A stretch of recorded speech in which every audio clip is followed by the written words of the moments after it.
તો ગોંડલમાં આમ આદમી પાર્ટીને લાગ્યો મોટો રાજકીય ઝટકો। તાલુકા પંચાયતના સભ્ય કાજલબેન મૂળિયાએ ભાજપમાં જોડાઈ ગયા। વાસાવડ તાલુકા પંચાયત બેઠક પરથી આપમાંથી તેઓ જીત્યા હતા, જેઓ હવે ભાજપમાં જોડાયા છે। ચૂંટણી જીત્યાના 2.5 મહિનામાં જ ભાજપમાં જોડાયા। પતિ અને 200 કાર્યકરો સાથે વિધિવત કેસરીઓ ધારણ કર્યો છે।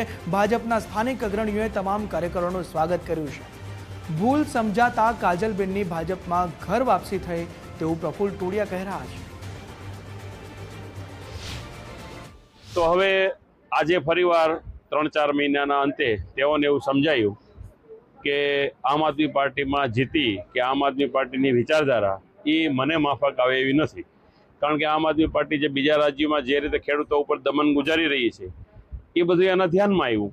એટલે પછી આખિરકાર એણે કીધું, અને સુબહ કા ભૂલા શામ ઘર પર આए તો ઉસે ભૂલા નહીં કહેતે, તો અમે પણ એમને આવકાર્યા છે। અને આગામી દિવસોમાં એ કાજલબેન અમારી જે 18ની ટીમ છે, હવે અમારી 19ની ટીમ છે,